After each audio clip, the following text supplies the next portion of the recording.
I want you to think about what your fear is. Okay? Now just keep that in your mind. The root cause of any fear is attaching to the beliefs, the opinions, the agreements, the ideas and notions which are not innately your own. So what does that mean? Fear isn't tangible.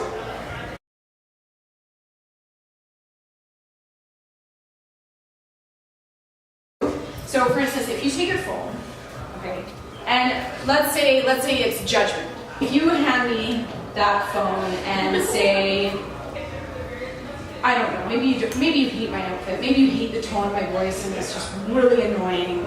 Just hand me that and tell me something awful about me that you'd like to share with me.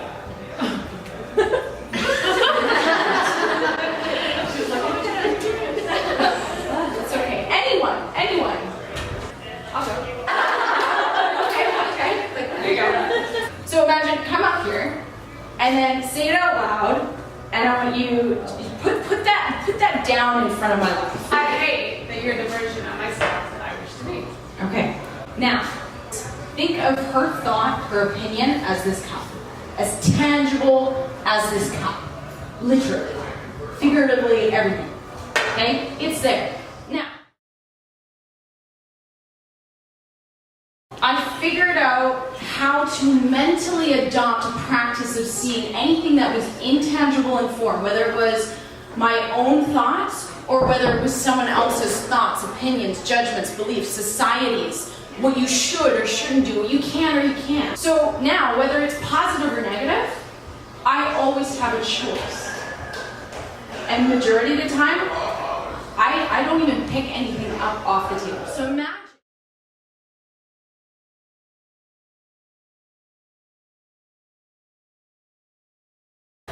So then, let's say this is my whole life, like right here. Not in terms of things, but just in terms of my brain, my mentality, everything that I carry internally. Wouldn't you want to be selective with how much you carry?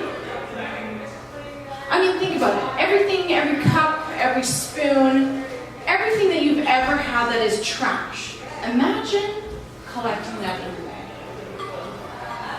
Now do the same thing with your brain. Think about it. If you had a table in front of you, visualize a table, a blank table. You can close your eyes if you need to. Empty your brain on the table. What thoughts are there?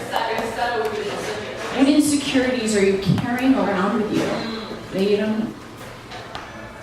What things are you choosing to pick up that you really never, no thanks. Yeah, you got time. So, right? So you pick ideas up. When you pick it up, that's when you agree to it. That's when the seed of belief begins to be planted, when you water it, and when it starts to grow. So what I want you to think about is on your table, what are you planting because of what you're choosing to pick up, what you're choosing to agree to?